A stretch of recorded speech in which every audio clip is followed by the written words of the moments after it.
Donc on va passer cette fois-ci à une autre personne. Alors Mabrouk.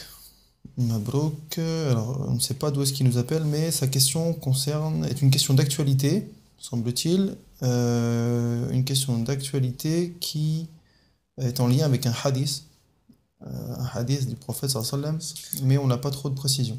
Donc on compose son numéro et c'est parti.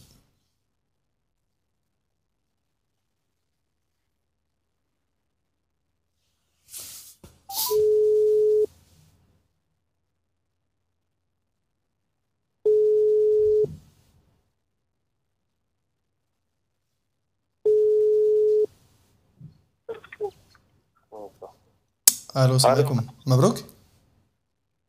salam. Ouais. Alaykoum salam wa rahmatullah. On t'appelle suite au message que tu as envoyé donc, par SMS pour poser une Ah oui, question à Shir Islam oui.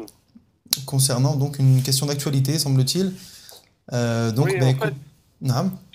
je sais pas si tu as bien compris ma question. C'est en fait, là, les 10 premiers jours de Dhul Hijjah, j'ai lu un hadith, Sahih, Bukhari Muslim, qui dit qu'en fait, le prophète sallam, il a dit il faut pas ni couper les ongles, ni se raser, ni raser les toucher au poil, ni quoi que ce soit, tant qu'on est au Hajj, quoi. Ben Mais, écoute, mais on laisse la parole à ouais, Shir Islam qui va te répondre, Inch'Allah, sur, concernant ce hadith. d'accord. Et la radio, c'est combien la radio en fait? Il y a pas, en fait, c'est pas une émission qui est encore retransmise en direct. Inch'Allah Ta'ala, dans un avenir qu'on espère proche, on essaiera de retransmettre via une onde via Internet directement l'émission. Pour l'instant, on fait quelques émissions d'essai, voir comment ça se passe. Et on communiquera dessus, Inch'Allah. Et d'accord. Et comment je peux avoir la réponse alors? Eh ben, Inch'Allah, Shir va te Voilà. parler, il est en direct avec toi. Ah, d'accord, voilà, compris. Salam alaikum wa D'accord. rahmatullah. En Comment ça vérité, fait? sur le fait de couper ou pas les ongles, on a le hadith, effectivement, il est hadith rapporté par le Bukhari et Muslim. Mais on a deux hadiths. Le premier hadith, c'est le hadith de Salama, c'est-à-dire ce que vous venez de citer. C'est le hadith de Salama où Nabi sallam, on attribue au prophète sallam qu'il a interdit de couper les ongles, les cheveux, etc. Mais on a le hadith Ouais. aussi de l'imam Arwa et les autres, tous rapportent d'après Aïcha. Et les deux hadiths se trouvent bien dans l'authentique de Bukhari et Muslim.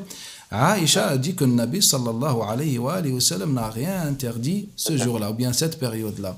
Et les savants, la majorité des savants de l'islam prennent le hadith de Aïcha radiallahu ta'ala anha pour plusieurs raisons, car Aïcha radiallahu anha en matière de fiqh, etc., elle a plus de compétences que Salama, c'est-à-dire c'est une méthode qui est suivie par les savants donc, pour chercher les versions prépondérantes.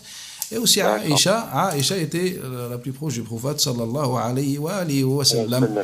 Sallallahu alayhi wa sallam. Et troisième chose, c'est que le Nabi sallallahu alayhi wa sallam, dans les différents hadiths, nous a appelé à couper les ongles, etc. Nous a autorisé de couper les cheveux, nous a appelé à couper les ongles car c'est une sunnah esthétique, etc. Donc, on D'accord. a la version la hadith d'Aïcha et on a les autres hadiths. Donc, on peut, ces savants interprètent le hadith de Salama. D'accord. نعم. Barakallahu fik. فيك بارك الله شكرا. Jazakallahu khair. Tu جزاك avais الله d'autres خير. questions? Non, ça ira. C'est plus ça en fait, parce que depuis le début, je me suis pas coupé les ongles ni rien du tout. Donc j'étais bloqué par rapport à ça en fait. Barakallah fik. À Shukran, bientôt, mon frère. Inch'Allah. Salam alaikum wa Merci, rahmatullah. barakallahu fikum. شكرا بارك